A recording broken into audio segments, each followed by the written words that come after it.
We would like to thank today's sponsors who have made it possible for Rotten Mango to support World Central Kitchen, a nonprofit that is first in the front lines. They help provide fresh meals to survivors of disasters and humanitarian crises. As of right now, their focus is providing fresh meals for Palestinians in Gaza. This episode's partnerships have also made it possible to support Rotten Mango's growing team of dedicated researchers and translators. We would also like to thank you guys for your continued support as we work on our mission to be worthy advocates of these causes. As always, full show notes are available at rottenmangopodcast.com, but a few quick disclaimers before we get started. The identity of the victim in today's case is protected, and she is often referred to as Victim A, Miss K, Miss Kwok, Victim Kwok, or just the victim in official sources. Because of that, unfortunately, there's just going to be a lot less of a focus on the victim's life before the crime. However, the victim's family have been very outspoken about their thoughts of the handling of this case, so this episode is going to primarily focus more on that. And an additional note, the family members have also chosen to stay anonymous as well. Lastly, the theory included in today's video is not just an internet theory. It was actually debated in court during the trial, and the victim's family firmly believes this to be the truth. So we're not diving into a deep, sensitive online theory. I mean, this is truly what the victim's family believe happened to their loved ones, or at least they believe there's a strong connection here. So with that being said, let's get into it. A few years ago at Incheon International Airport in South Korea, customs officers are doing routine checks in the incoming luggage. They're expecting occasional expected violations, prohibited food items, live wildlife. I mean, you would be surprised at how often people try to smuggle in live animals into a foreign country. Live tarantulas, pigeons wrapped in padded envelopes. Stranger things have happened in the customs department. But they're like, wait, don't let that one through. The scans are all ringing off on that one. The customs officers, they pull a few suitcases off to the side, they open them up, and they're just staring at each other. They're staring at thousands, almost 20,000, so not even just thousands. Like, think about 20,000 pills stuffed into clear Ziploc plastic bags. Capsules? Or Capsules. Clear capsules that have this weird dark orange, almost brownish powder inside. No label, no identifying markers, no bottle, just pills inside plastic bags. I mean, they do kind of look like supplements, but I mean, do you really need 17,000 pills in a plastic bag for a light vacation? No, what is it? Labels, nothing? Nothing. Not even a note. It's just magnesium. That's nothing. not suspicious at all. Yeah. And so South Korea being South Korea, the first thought they have is drugs. We have just stumbled upon a massive narcotic smuggling operation. To them, this is El Chapo level activity. They confiscate all the pills. They start testing every single one of them. What the hell is in this? Apparently, the pills were being smuggled into Korea and being advertised as performance-enhancing pills for vitality and drive. It's supposed to boost your stamina. Beyond that, they have no idea what this pill is for. Some people say, actually, that pill cures cancer. It cures everything. If you've got a problem, you take these pills. That's why we're bringing it into South Korea to save South Koreans. That's the thing, right? But no label? No label. Nothing. It's a magic pill to fix your life's problem and your entire body. You can't get excited during intimate time? Take this pill. Do you have a terminal illness? Take this pill. Okay, so what are they made out of? Illegally strong Viagra? Methamphetamines, fentanyl. The lab techs start testing them all. Opioids, negative. Ketamine, negative. Cocaine, negative. Fentanyl, negative. It is a mystery pill. They have no idea what's inside this pill. But there is something interesting. Some of the pills were tested and they showed high levels of superbacteria. Superbacteria. Superbacteria is typically a bacteria that cannot be killed with antibiotics. So if it's ingested by a human, it's very hard to kill it once it's inside your system.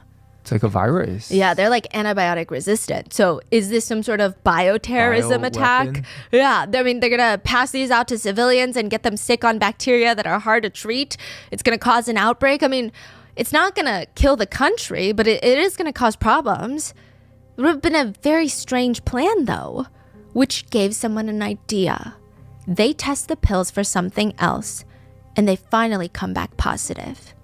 The pills were a match for humans. Human flesh, powdered, concentrated, packed into neat little doses. The pills were made from powdered humans. There were even little hairs found inside the capsules.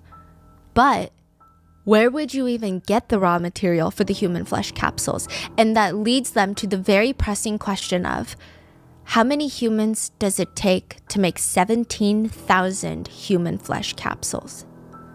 Suwon, South Korea is actually a really beautiful city. It's typically incredibly safe too. It's the place where Samsung has their huge facility, literally called Samsung Digital City, a city inside of a city. Employees get access to their own health services, facilities, kindergartens, bus systems, sports facilities, restaurants, like all the big tech zones. Suwon is relatively very safe. But in the span of a few years, something strange did happen. 150 women in Suwon mysteriously vanished. When was this? This was in like 2011. That's very recent and scary. What? We'll get to it. Now, the energy in the tiny apartment in Suwon, South Korea is very weird. It feels disjointed. So you have two people inside the very gross, dingy apartment I was just telling you about, and they're staring at each other, just standing there. On one side, you have 42-year-old Won, the owner of the apartment, and he's looking at 28-year-old, a woman named Kimmy. He's looking her up and down, like they just got back from a hot date and he just needs to play some jazz music to get the mood started. On the other hand, she's looking at him like he just grew a second head. He turns to her and repeats the question.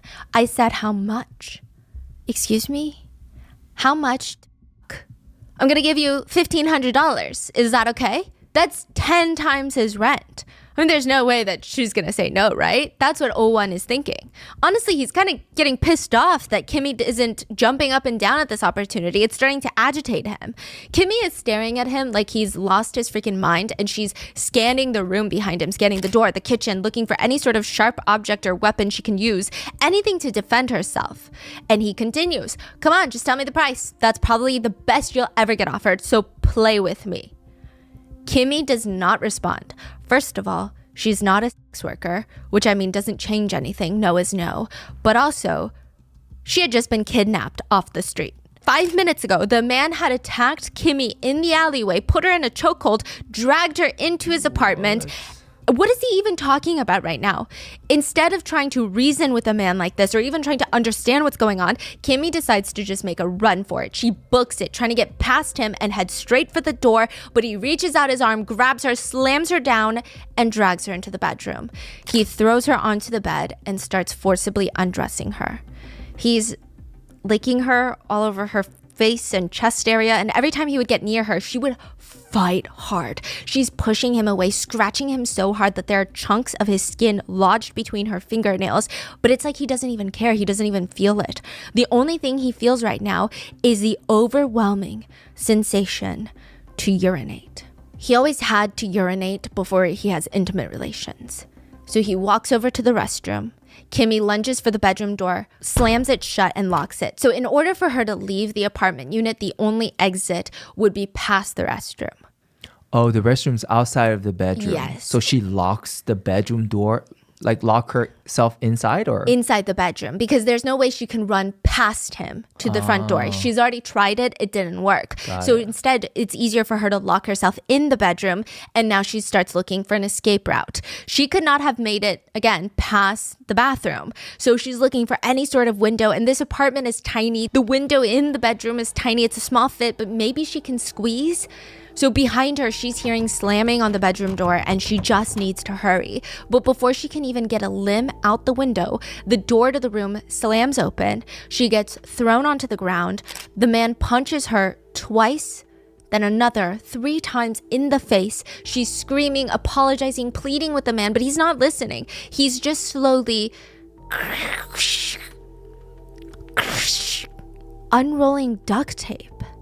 He's tying her arms together and then her legs, and he ties her up with so much duct tape she cannot move. She's screaming the entire time, screaming for help, telling him that it hurts, he's hurting her, that she's sorry, she won't do it again, until the very last little sound, and he covers up her mouth. In moments like this, you think, if someone could just hear someone else's screams, like a neighbor, right? Or someone, that would change things, right? Mm-hmm. Well, someone does hear Kimmy scream. There is another person inside that room. There's 20 other people, to be exact, inside that room. What? In the corner of the messy bedroom, there's a small light. Kimmy's phone. She had kicked it to the corner when he broke in through the door. 20 people were on the line, on a phone call, listening to Kimmy getting assaulted. This is the game of Are You Smarter Than a Police Officer? I'm going to tell you guys about a press conference that the police officers held about a new case.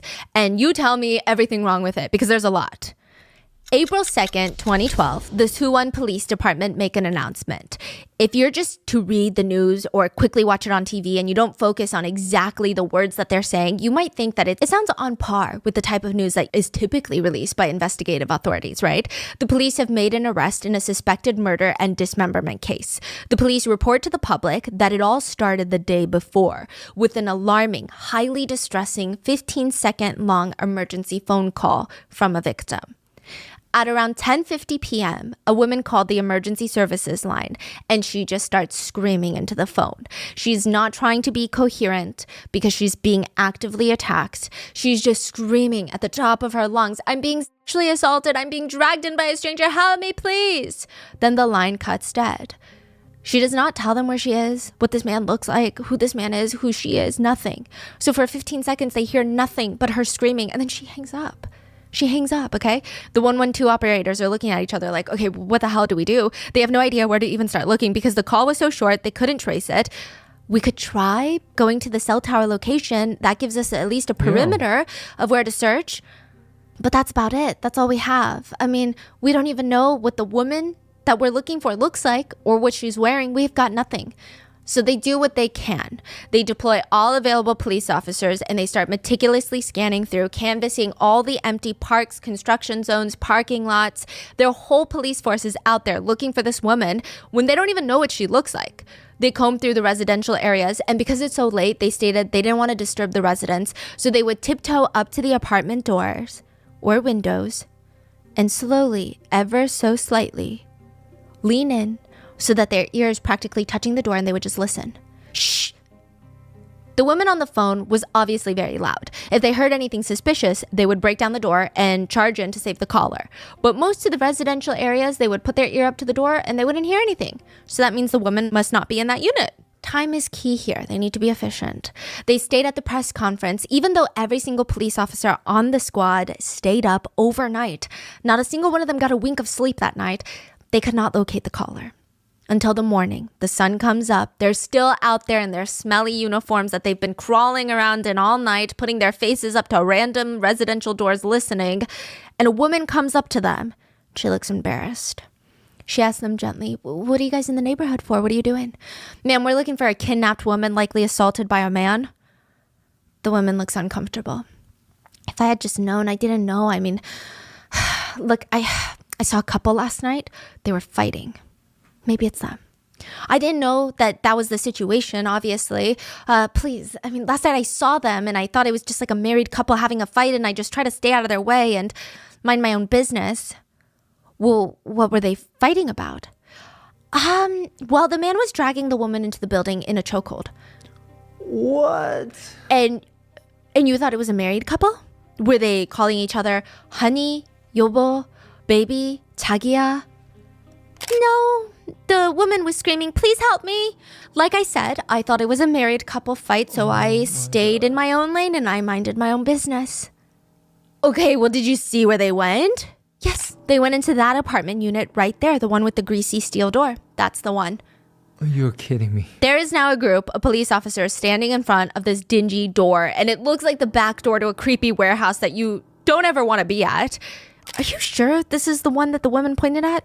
"Yes, we double checked." It didn't look like anybody was home. They tried knocking on the door multiple times. "Suwon police, open up." One of the officers walks around to the window and there's just dark urine-scented stains on the exterior walls of the building. The window edges look like they're molding, like black fuzzy mold just ready to take over. The officer crinkles his nose, gets closer, and tries to poke around to see if he can get a good view into the unit through the window. He's scanning from left to right. Halfway through, his eyes go big. He's in there. He's here. There's someone in there. He's got a knife. The officers break down the door and they catch Oh-won holding a bloody knife. He's in the process of wrapping tiny pieces of thinly sliced flesh in plastic. He has sorted out pieces of meat into at least 14 separate plastic bags. Some of the plastic bags were found stuffed into his washing machine. And when the officers step into the bathroom, they find Kimmy's body. You know those videos of the fancy seafood shops where they get the shipment of a 300-pound tuna fish and they just start cutting into the tuna like a thin slice and let someone taste it? Kimmy was found kind of in that state. A lot of people call this the Suwon dismemberment case. However, she was not necessarily dismembered. He did not really break through much of her bones. She had been defleshed, like deboned. Her flesh was... He didn't touch the main bone. He was slicing flesh from her body that was intact. It's not like he dismembered her and then was deboning. He was just cutting off the pieces of flesh from her full body. Like he's not breaking into the whole body still like there. Yes. It's just without the like her flesh. Skeleton is practically just there. Oh my gosh. Yeah. Now, the unsettling part of this is that typically killers, if they go down the dismembering route, they will dismember their victims. And then perhaps, I guess at that point, they might slice the flesh off. I don't think it's very typical. I'm not saying that any of this makes sense. Even the dismembering and killing victims, obviously, that doesn't make sense. But from a criminology standpoint, a lot of experts said it is very interesting. Yeah, because the motive changed now. Like Yes. the intention is different. Because dismemberment, typically the motive is disposal. Yeah. But he did not dismember her at all, just slicing flesh. Now, Won-Chun is sitting in the interrogation room of the Suwon Police Department. He's looking around, checking out the sturdiness of the chairs. Big budget. Won tells the police, well, last night was just one of those nights. He tells them he doesn't like the idea of having orange peels in his trash. They're like, what are you talking about? Every day when Won gets home from work, he eats dinner. That night, he had leftover boiled pork leg, and then he was downing 2 cups of super strong Chinese liquor, but he's not like blackout drunk or anything. This is how he's talking, really. Just tipsy. He's watching Chinese dramas, and maybe it was something in the scene of the movie. It starts inspiring him, and it just dawns on him. I know what I need to do. I need to eat an orange for dessert. He peels an orange, eats an orange while watching his little drama, but then realizes the orange peels, they have sugar. They're naturally very fragrant. Of course, bugs are going to come, so I wanted to throw them out and get a quick smoke break at the same time. So he goes outside for a quick smoke break. Won starts walking them through the events of the night. The roads are empty, kind of chilly outside, maybe 40 degrees. Alcohol is making everything sweaty. So the cold air is actually kind of nice, refreshing. He walks outside, throws his bag of trash away and orange peels into the dumpster. He stands in the alleyway to finish smoking his cigarette. When, what the hell is your deal? He looks up and this girl, this 28-year-old young-looking girl had bumped into his shoulder in the alleyway. Clearly, she's not looking at where she's going because it's not even like he was moving. He's just standing there smoking his cigarette. And that's the victim? What happened? Won said they shared a few words along the lines of, watch where the hell you're going. What, are you on your phone or something? Won thought that the girl was going to apologize and back down or run away scared, but instead she's smirking. She's getting on her tippy toes, getting up in his face, full on cussing him out. It's setting him off. He starts screaming. She starts screaming back at him. And then Won decides he can't take it anymore. He decides to grab her by the neck, throw her onto the ground, put her in a chokehold, and start dragging her into his apartment unit to assault her to teach her a lesson. The motive of the crime? Won was angry at her for bumping into him in the alleyway. Also, he just had this overwhelming urge to essay her. What can he say? He did what he did. He continues on with his version of events and he states he drags her into the apartment, starts trying to assault her, but he can't get excited because he feels like he needs to pee. It's like, hold that thought. He runs into the restroom. He keeps the door open so he can keep watching Kimmy, but she ends up locking herself in his bedroom. He freaks out. He's got his pants pulled down. He's half running, half hopping to the bedroom door. The main problem is there's a window in his bedroom and he's scared she's going to try and jump out. So he beats down the door, grabs a roll of duct tape, starts tying her up. And he tells the police he tried. He tried really, really hard to essay her that night, but she fought back hard.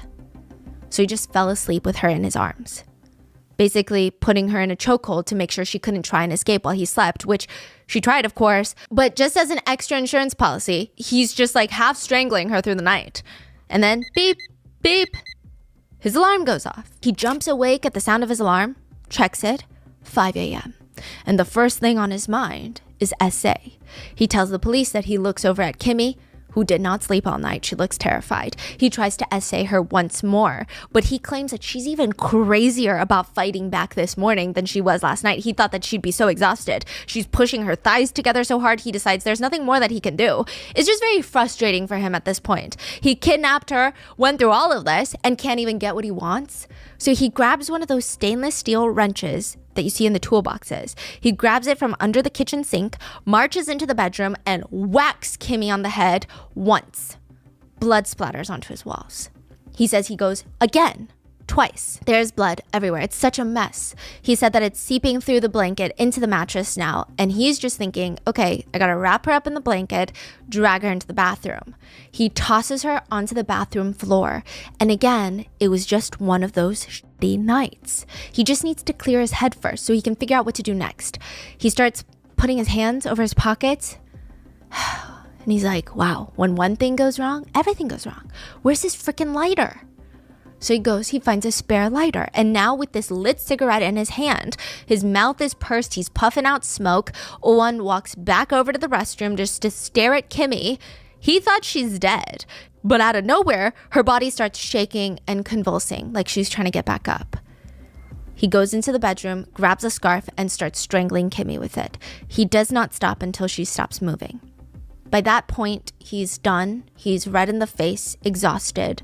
He's sitting against the bathroom wall to regain some of that energy. And he's reaching into his pocket for another cigarette, but he just has this nagging feeling, like a strong paranoid feeling. What if she's still alive? So he gets up and he hits her again with the heavy steel wrench, maybe a few more times, just to be absolutely sure that she's dead, for peace of mind's sake. Once he's confident that she's dead, he claims to go into the kitchen, grab his favorite knife, a knife sharpener, and he's sharpening his knife, and he starts cutting up the victim's private parts in anger and spite. Then he starts the process of slicing off a layer of flesh one by one. He spent 6 hours trying to break down her body into smaller pieces. He said it was his first time killing, and he needed to find a way to dispose of her body. That is the story that Won-Chun tells the police. The story of why he felt he needed to kill and debone a woman into over 350 pieces because she bumped into his shoulder. The police report the events of the arrest to the public, and they state during their press conference, "We say this with great regret, but it was an investigation where we tried our best. We dispatched 35 detectives to investigate overnight, and we caught the killer in 13 hours. Unfortunately, it was the best we could do. It was just, ultimately, a tragedy." The police could do nothing but arrest the killer, which is exactly what they did. But I mean, beyond that, they can't force every citizen to be a law-abiding, moral, upstanding person, right? All they have was that 15-second 112 emergency call where the victim screamed into the phone. There was no description of the killer, no mention of the address, no name was given. All the victim had told them was, "I'd been sexually assaulted. I don't know who this man is. I don't know where I am." And essentially, the victim hung up. Did you catch all the parts that don't make sense? At first, netizens don't think anything is off about the police statements. They take it at face value. But a female netizen does bring up something interesting, just a passing comment, food for thought. I don't know if it's just me, but it just doesn't make sense to me that a woman would argue with a strange man in the middle of a dark alleyway at night. Maybe it's just me. I could understand more if it was in public in broad daylight, but in a deserted alleyway at night, I guess I just can't picture it. Yeah. Journalists also think it's interesting. So they start poking around in the case, and there's just so many weird things. The police stated that there were 35 officers out there searching for the victim that night, but only 20 or so officers were even on duty that night. The whole canvassing the area story doesn't make sense either. If you really think about it, the police spent a lot of time patting each other's backs on how none of them got a wink of sleep while they searched for Kimmy. The whole crew was out there doing everything that they could. So clearly, the police are treating finding Kimmy as high, top priority. But they didn't think it was high priority enough to wake up a resident, ask them if they saw something. Yeah. The police are scrambling to save a life, but then tiptoeing in the bushes, putting their ear up to people's, shh, don't wake anyone up. That is so weird. And how are the police so easily believing this Won's man's story? His motive that he killed Kimmy because she bumped into him on the street feels nonsensical. But journalists were also able to track down Kimmy's family, who remain anonymous, but they stated that doesn't sound like Kimmy at all. She wouldn't even cuss at someone that she knows, let alone a complete stranger in the dark alleyway. It's starting to feel like Won knew Kimmy's schedule, knew that she'd be walking home from work, and kidnapped her. It feels premeditated. But still, what does that have to do with the police, right? They wouldn't have been able to foresee something like that. The authorities also state that this is Won's first murder. It's his first murder, but he deboned someone into over 350 pieces? A professor of criminology weighed in on that detail and stated, first-time offenders, they try to dispose of the body as quickly as possible. If it was just for transportation and disposal, he would have cut the body into large chunks. The fact that he cut the body into that many pieces, or really deboned her, means that he was excited about cutting the body, which suggests that this was not the first time. You do not escalate to this point the first time. Other netizens commented, you don't just do that for 6 hours unless you're getting something out of it. It takes so much physical stamina, time, and effort. He had to constantly use the knife sharpener in between cuts to sharpen his bloody knife and keep going. Another comment reads, there's just no way. No way he did that for the sole purpose of transporting the body. You just don't do something like that on a whim. If purely disposing of the body was the goal, again, he would have cut her body into big pieces. The skill that it would have taken to do something of this caliber, it is not something that you just casually wake up and intuitively do. One butcher even commented, I've been doing this for 20 years, being a butcher, and I don't know. Considering that there's 360 pieces packed evenly into 14 separate plastic bags is just very bizarre to me. Even if it was an accidental, unpremeditated murder, the cuts and how the flesh is cut so thin, it just doesn't make sense. The whole version of events presented by the police just does not make sense. But what incentive would they have to lie? It's very difficult to find a statistic on average of how often someone views explicit videos online. Some people have never seen pornography. They have no plans to watch it, right? Other people compulsively seek it out and spend hours every single day watching it. But I think it's safe to say that on average, the normal person does not look up videos 26 times in a single day.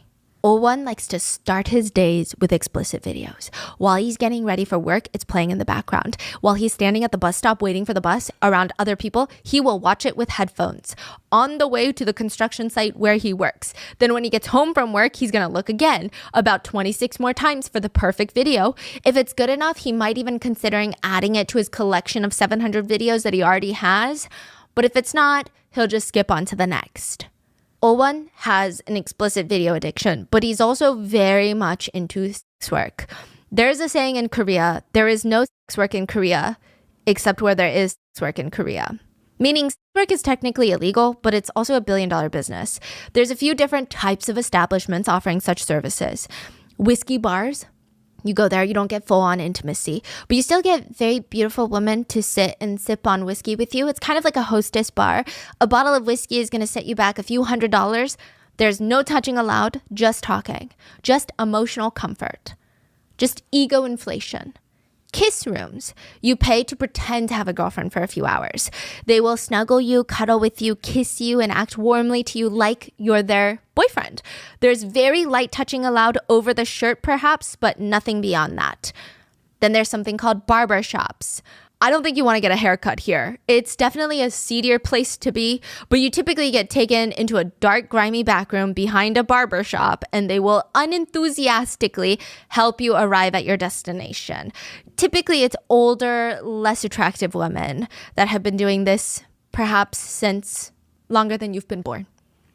Then you have window shops. These used to be really big in Itaewon. There was even a place in Seoul called Hooker Hill, which I think is completely inappropriate, but that is what it was called. You walk down the road and there are girls in tiny glass boxes, usually in short, tight miniskirts, trying to get your attention. It's like a cubicle. It's not even really a shop. It's just like a glass box. They try to get your attention, and the only thing inside of there is a stool and a makeup vanity. And it's very clear that these girls are being exploited because their pimp is usually standing right outside their glass box.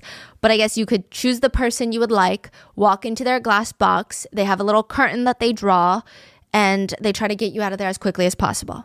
There's also an establishment called Everything Else Rooms. They're kind of like barbershops, everything but full-on intimacy. You will arrive at the destination, but you're not going to have full intimacy, and it's less grimy. Some Redditors say these are sometimes even better than full-blown intimacy establishments, and they usually have very attractive women working at these locations. Then you have massage parlors. This is full-blown intimacy, and I don't know how true this is, but it's been rumored that a lot of them have secret tunnels and hallways set up so that if there's a police raid, you can get quickly out of there. There's also another rumor in South Korea that police will bust sex work establishments for show.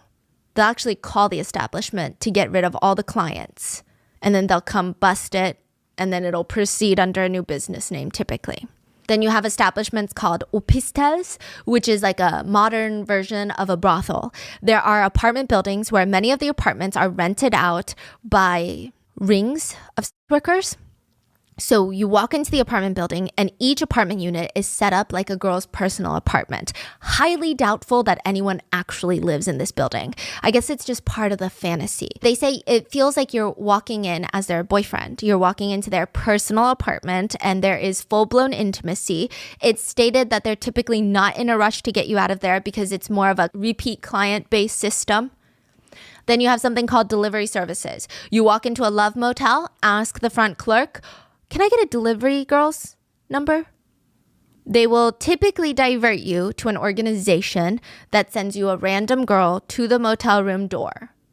Then there are variations of room salons, karaoke bars, regular bars. It's very similar to hostess bars. You walk in, you choose a girl that you'd like to hang out with, but depending on the establishment, you can get either full service or almost full service.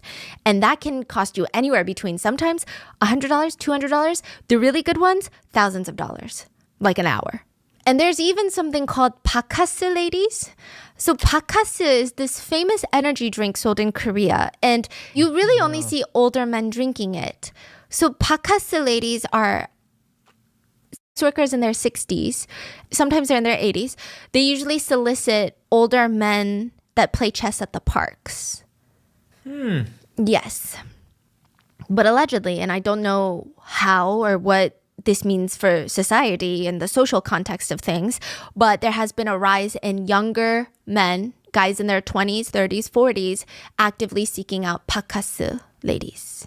Yeah, a lot of the clientele for these establishments are married men. And Won-Chun was an avid client for sex work, and he was also a married man. He has a wife and a child back in China. He's got a long-term Chinese girlfriend in South Korea that was on and off living in that grungy apartment, but he would spend 20% of his monthly income on sex work every single month. He would tell his friends that he really liked the idea.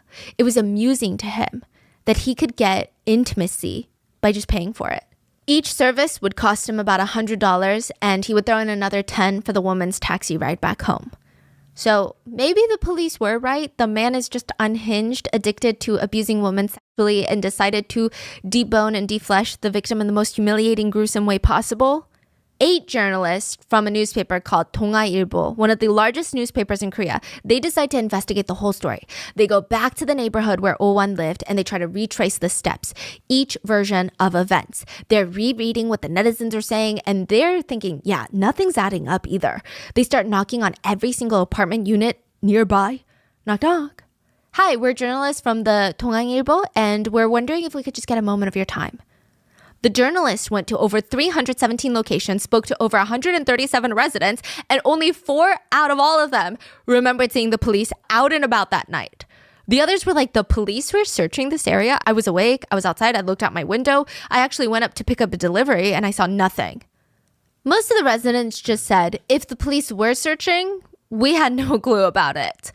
The journalists report their findings to the public, and the police, they respond, okay, fine, yes. We could have done a bit better. Of course we could have. Of course anyone can. But again, the call was only 15 seconds long and did not mention a specific location. We dispatched a lot of detectives to investigate overnight. Maybe it wasn't 35 because we only had 20 on call that night. But we did catch the killer within 13 hours of the call being placed. Unfortunately, it is the best we or really anyone else in our shoes could have done without hindsight.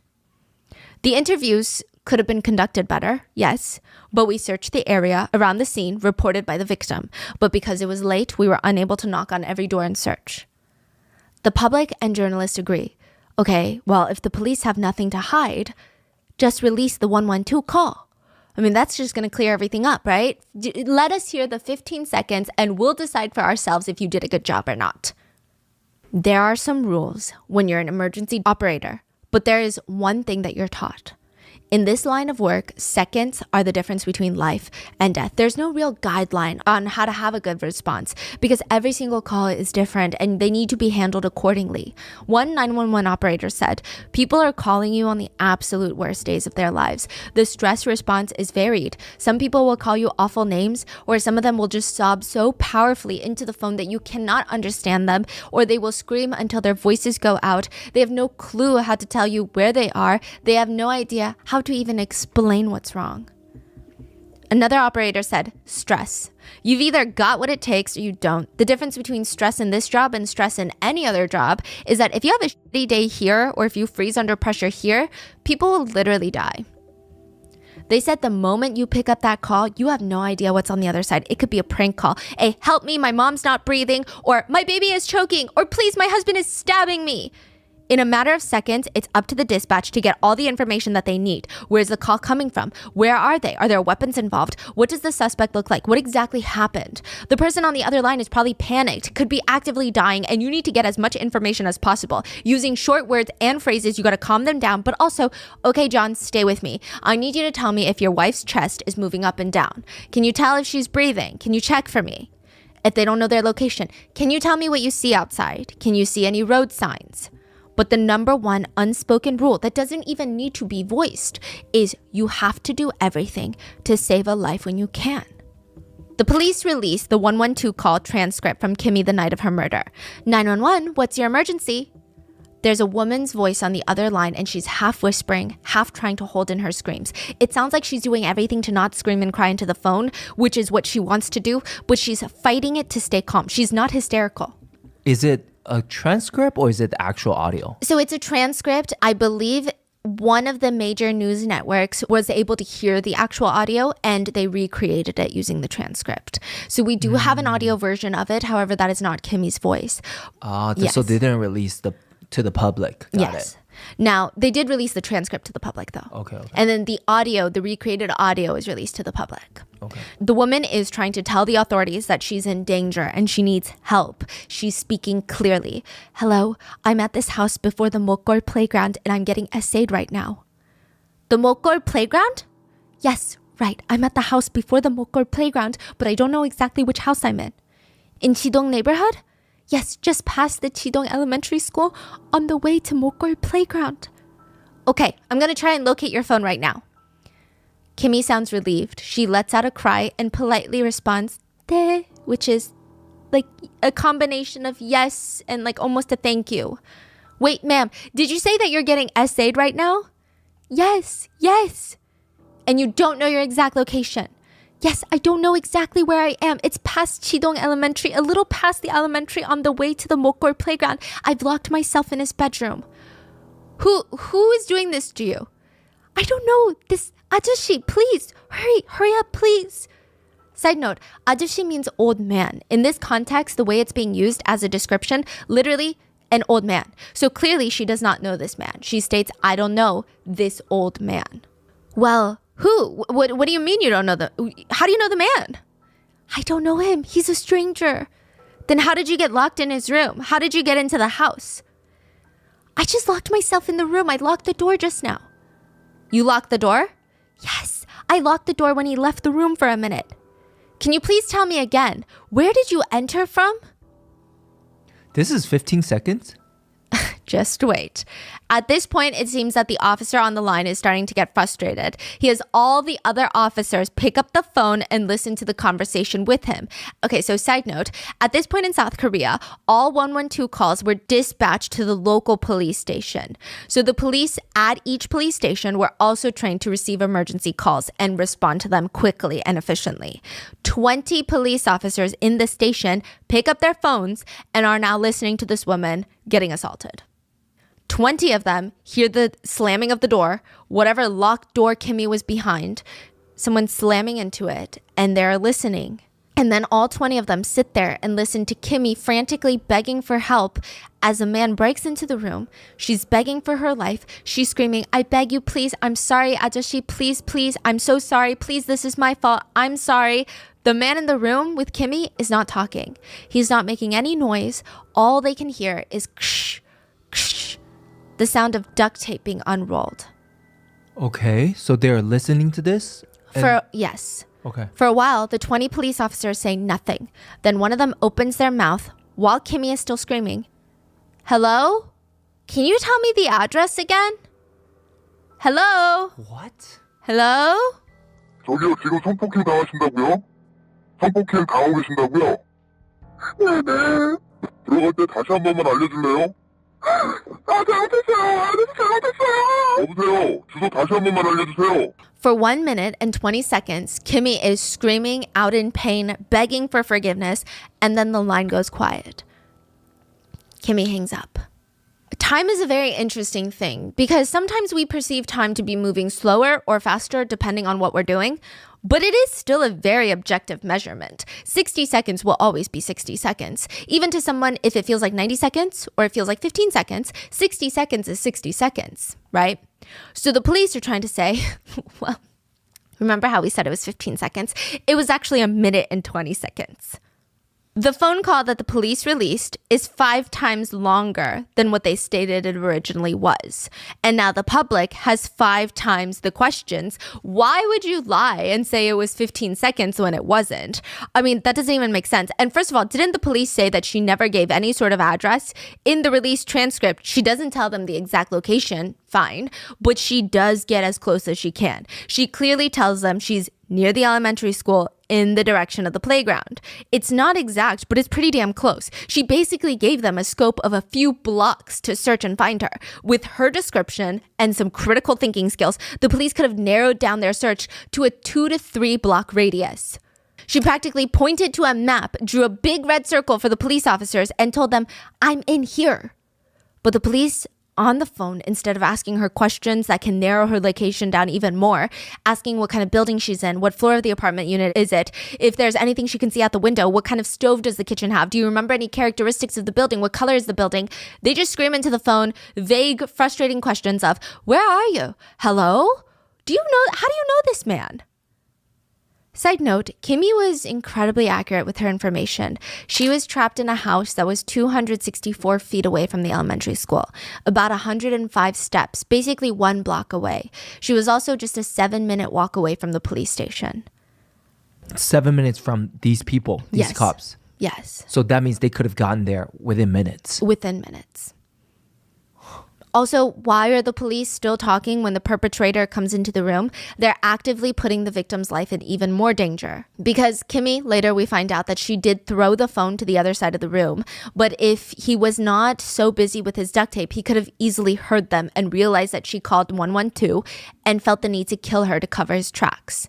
I mean, there's all these questions and the police are just evading every single one of them that's thrown at them. They don't even answer a simple question of, why did you lie about the length of the phone call? The police just argue, yes, the call is actually longer than the 15 seconds we originally reported it was, but it still does not change anything or really matter in the long scope of things because 1 minute and 20 seconds is still not enough time to track and find Kimmy's location in time to save her. But since we're on that topic, the original phone call is actually 7 minutes and 30 seconds long. What? Yeah. So the call went from 15 seconds to they released a transcript and then it was recreated into audio that ended up being 1 minute and 20 seconds. When they're asked about, hey, why did you lie that it was 15 seconds? They say, well, first of all, it doesn't even matter. But since you're wondering, the real phone call is actually 7 minutes and 36 seconds long. What? Trust me, you're not missing anything. The rest of the 6 minutes or so consist of Kimmy screaming for her life and screaming out in pain.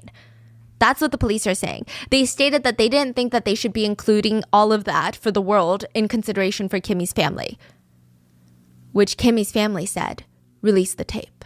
Release the full call.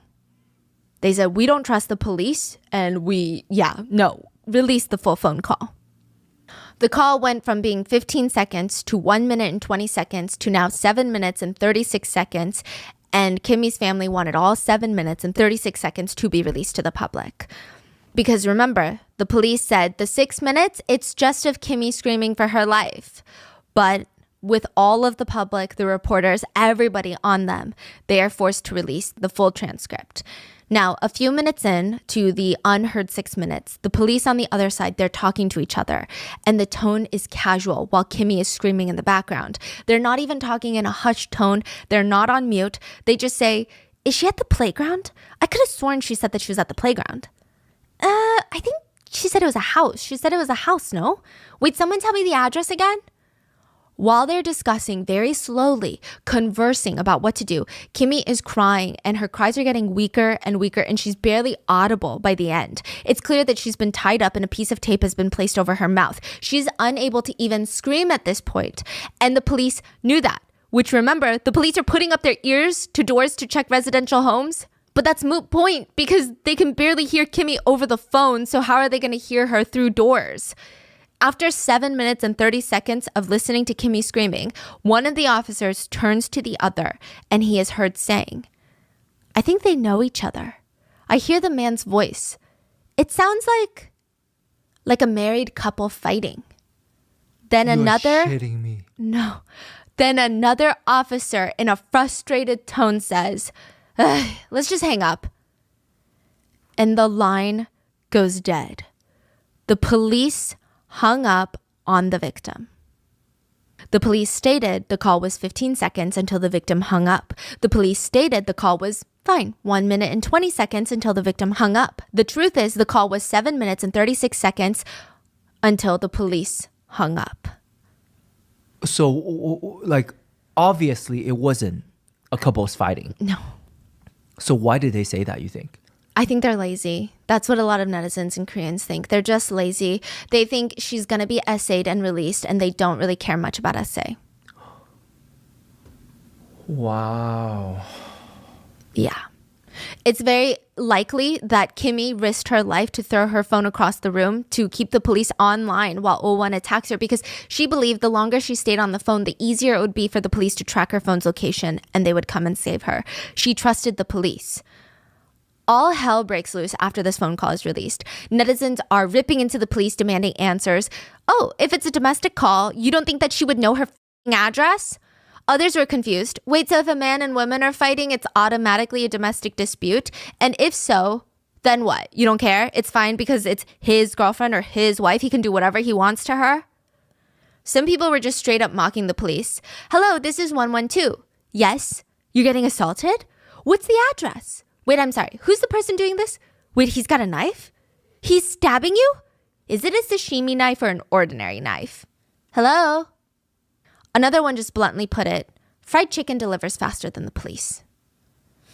The police still have the audacity after all of this to state, yes, they lied every step of the way over and over again. However, even if they had her location, it would be too late. They would not have been able to save her, and that's on Won-Chun, the killer, not them. One detective even argued, 13 hours is pretty fast, considering that even if we had found the victim or arrived at the scene earlier, she would have already been dead. 13 hours is fast. What? She was alive the whole time. Did you catch the lie? Exactly. Yeah. Won told the authorities the night he was arrested that he tried to essay Kimmy at 5 a.m. So yeah, he did keep her alive for 6 hours. He spent another 6 hours defleshing her, but had the police found her in 6 hours, which seems easy, they could have saved her. And for those 6 hours, she very likely thought that the police were coming to save her. They just needed a little bit more time. In Korea, it's typical for 2 to 3 forensic pathologists to perform an autopsy. But for this case, the body was so badly mutilated that they needed 14 different forensic pathologists. A forensic pathologist working on the case said, "It was so horrible, I couldn't even open my eyes to look at the body at first. They left only the bones as if they're slaughtering livestock." Another said, "All the flesh had been basically peeled off until the bones were exposed. I couldn't eat for 2 days after that." There were even some speculations that Owon started the deboning process while Kimmy was alive. Do you know how much you're worth? But even if your bank account has a certain balance, most of you guys are at least worth $250,000. If you have a functioning kidney, both functioning kidneys, and a well-working heart, all in, your body could be disassembled bit by bit, piece by piece, and sold, and you'd probably be worth $250,000. There are 3 distinct markets where you can buy things from: the white market, the gray market, and the black market. The white market is the legal market. You go to the store, you pick up a rotisserie chicken, and that's the white market. Transactions are typically recorded and taxed by the government. And then you have the gray market. The best way to describe the gray market is resale. It's not illegal. It's just if you purchase a pair of sneakers through a drop on Nike, you get them on the white market. Then you turn around and sell them online. That's the gray market. Nike did not authorize this distribution channel, but it's not illegal. It's just the gray market. Then there's the black market. The black market is straight up illegal sales, unauthorized sales of weapons, guns, drugs, the sale of stolen or counterfeit illegal items. But there is also the red market. It is a subset of the black market, the buying and selling of humans, human organs, tissues, body parts. And most of it is just to be used by another person. Blood can save someone else's life on the operating table. You can do kidney, liver, even lung transplants. Eyes, you can lose your sight in order for someone else to gain theirs. Even your hair can be made into a wig to be worn. The ligaments that keep your bones together, you can actually have them scraped off of your bones and implanted to someone else's so they can recover from their injuries quicker. The red market is organ trade, but there is a section of even the red market that deals with dead bodies. They do not care for the organs as much as they do the meat, because human meat is what they want. From a nutritional standpoint, some have argued that human flesh has a unique nutrient profile that closely matches the needs of other humans. So I guess the idea being, if you're consuming it, perhaps it's more nutritious than any other type of meat. It seems like most of the time, they won't just sell human meat as flesh, but they will dehydrate human flesh, pulverize it down into a powder, to be sold like a vitamin pill, a supplement to be taken. Experts stated that some of these pills have been made by getting dead bodies, chopping them into small pieces, drying them on stoves, residential stoves, because it's illegal, till they dehydrate and then pulverized. Again, that still does not answer why though. So this is what those pills you're talking about? Yes. But then you say there's also super bacteria in there? Yes, because humans have bacteria in them and there's super bacteria that did not die in there. Whoa. Now, a lot of the reason that people might take these pills is something called medical cannibalism. It is the belief that if the human body is able to heal itself, why can't another human body heal mine? The theory is interesting until you start breaking it down. And side note, before anybody has any strange ideas to get racist about it, medical cannibalism can be traced back to ancient Rome. They used to drink the blood of wounded gladiators because they thought it would cure conditions like epilepsy. If it were a really bad case of epilepsy, they would even consume the wounded gladiator's liver. So blood at one point was also seen to be a very powerful elixir. It said that fresh, warm human blood still possessed the soul of the deceased. So gladiators, they're known for being very strong and powerful. And so if you drink their flesh, you're going to get that physical strength and become physically strong. But if you wanted to be smart, you would find an intellectual, kill them, and drink their blood. Yeah. I guess you could say it's the origins of you are what you eat. So if someone had a headache or an issue with their head, perhaps a mental illness, medical cannibalistic practitioner might recommend powdered skull capsules, which, by the way, is completely illegal in most countries and is incredibly dangerous because, again, super bacteria. Because more often than not, there's no regulations on how the skulls are powdered. And ethically speaking, we don't know how they get these skulls. They might not even be sterilized. There's so many reasons why this is a bad idea. But disclaimer aside, some people said if you have vision problems and nothing you could do to help with it, yeah, you could eat a whole bag of carrots every day. Nothing changes. They might recommend consuming human eyes. The theory being, if your eyes cannot heal themselves, maybe another person's eyes can heal yours. Back then, it was actually considered, in some parts of the world, considered customary for children to let their parents consume their meat. Okay, when I say back then, I'm talking like 1,000 years ago. There was a dynasty in China specifically, but if your elderly parents were getting physically weak, you would give them a small sliver of your youthful flesh to consume to give them a reboot, almost, a little boost of energy. You would tie your thigh and arm tightly with a piece of cloth, use a sharp knife, and slice off a piece of flesh, tiny bit, not enough to like take off your whole arm. And then you would quickly throw it into a bowl of soup, heat it up, and serve it to your elderly parents. What? I don't know. I'm such a strong believer in placebo because apparently it worked, enough so that people started going all the way with it. And some believed that eating a child's heart would get you as close to immortality as possible, which started a whole trade globally. Not a big trade. This is also 1,000 years ago, by the way, of teenagers being kidnapped so that their hearts and livers could be harvested and fed to the elites. Yeah.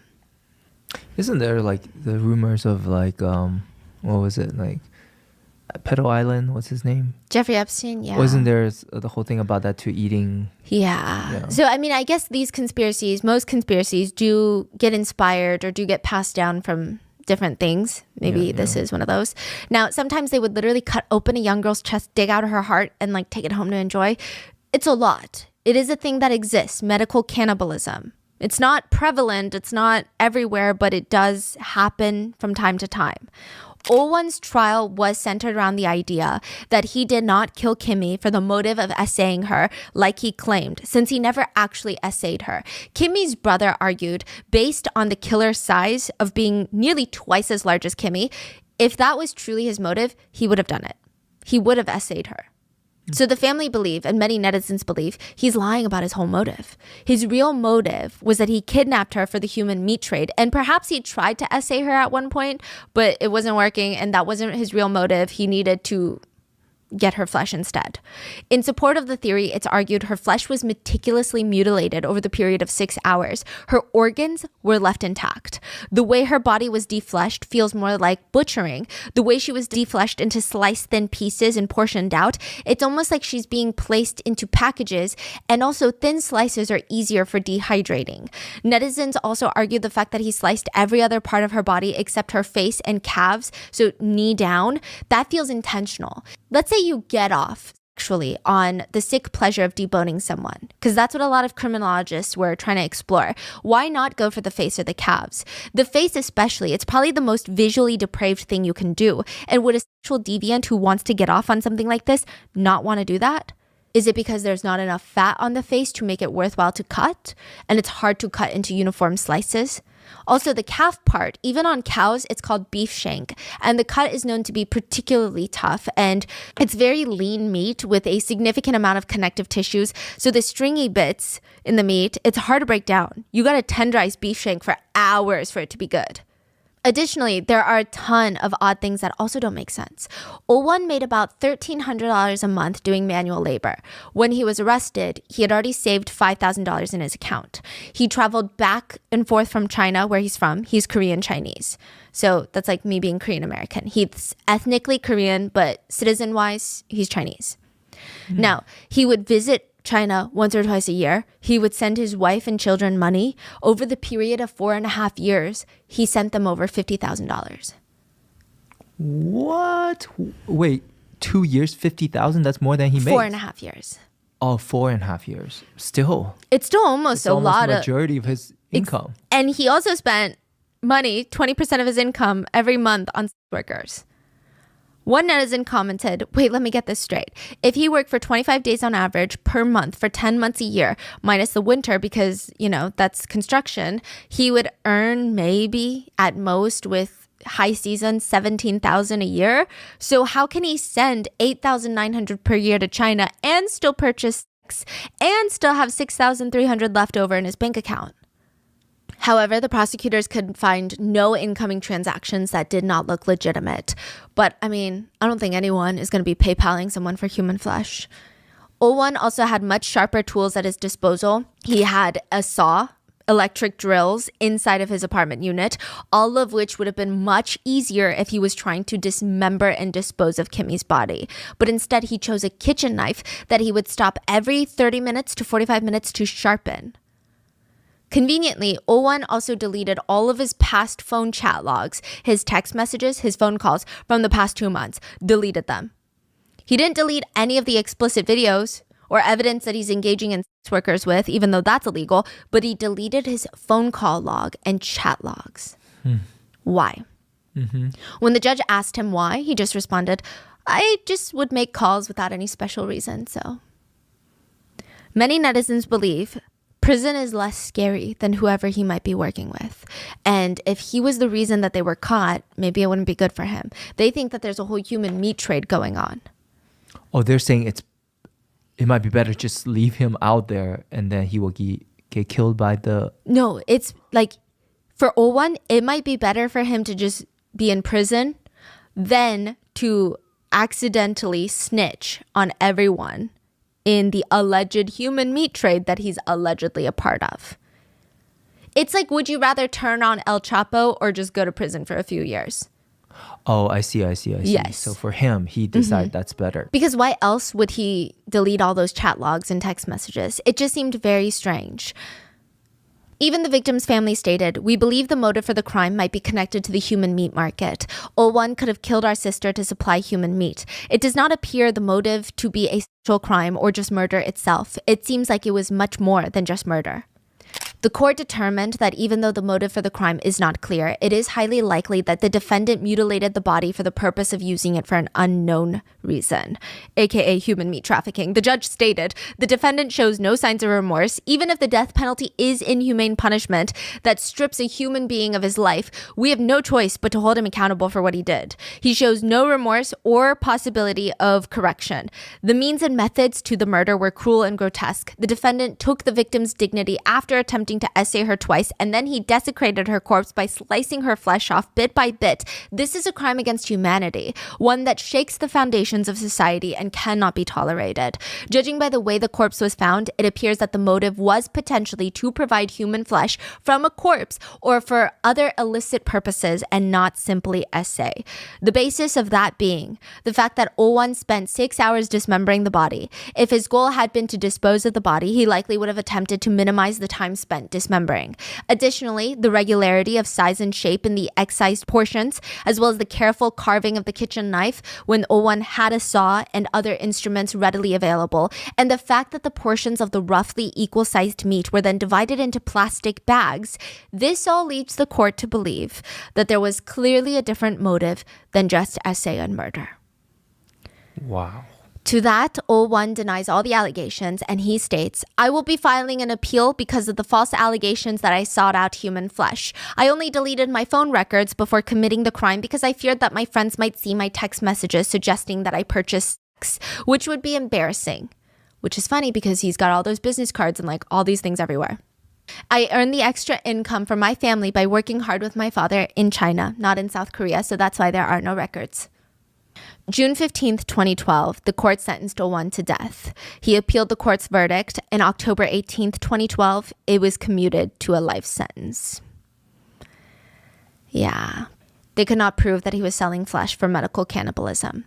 But one netizen commented, it's hard to say definitively if Won was selling human flesh, but even if he didn't sell human flesh, he deserves the death penalty for his cruelty. Another person commented on the verdict, the method of the crime itself was so brutal, there is no trace of hesitation, embarrassment, nervousness. This is a person who has given up on being a human being.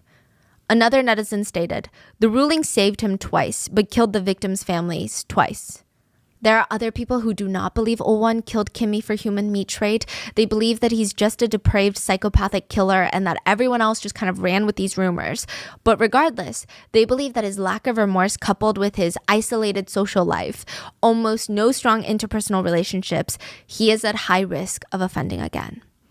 There was a strong theory that he was a serial killer, perhaps that he wasn't involved in the meat trade, but he was a serial killer, and he had done this many times before, because that is a crazy escalation for that to be your first crime. But the 150 or so women missing in Suwon were not connected to him in any way. Korean authorities also worked with Interpol, the international police, to see if there were any mysterious deaths in China near where he lived, and they could not find anything. Wait, so the 150 women who died in the area or disappeared in the area is just an unsolved mystery? They actually found a lot of the women alive. So some of them had run away. Some of them were just reported missing, and then their families found them a few hours later, and then they never reported that they found them again. It just turned out to be honestly pretty bad on the police again. Your records are not good. But for a brief moment in time, everyone was like, that is what's happening to the 150 women. Oh, because of this whole meat trade. Yes. They were like, wait, are there women missing in Suwon? They found out there's 150 women missing, like filed missing reports. So they're like, he must have killed 150 women and made human flesh pills. Got it. But turns out there is no evidence as of right now that indicates him being a serial killer, or at least none that they could find. The victim's family stated if the police had paid more attention, they could have saved Kimmy. Kimmy's younger brother cried. Despite hearing my sister's screams, the police were just relaxed from the beginning to the end in the call. My heart broke twice when I saw the police's attitude to everything. It's a married couple fighting, they said. I hoped the police would tell me it was some big misunderstanding. But no, they were all so calm in that phone call. They are all murderers too. And they will never get Kimmy back. She is now just a handful of ashes. There were actually a lot of changes that were made because of this case. Now, if you call 112 in South Korea, they do have an emergency dispatch system that is very similar to America, where it does not go to your local police station. It goes to a central station. Because of this? Because of this case. Wow. And those people are trained really well. They also get really good corporate benefits because they're trying to make it into, like, you know how Google and Facebook, they all give you all these crazy benefits and make it a pleasant work environment, or at least somewhat of an attractive position to have. So they do that to recruit some of the best operators, they say.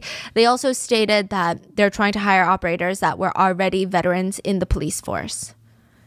Yeah, I cannot imagine a job like that. This is like the mental weight. And they don't get paid well. Yeah, they don't get paid well. They don't really have holidays off because it's not like 112 calls or 911 calls stop on Christmas Day. So it's just, they're a very underappreciated group of people. Not these police, the ones that actually do their jobs. But let me know in the comments, what are your thoughts? And please stay safe, and I will see you guys in the next one. Bye.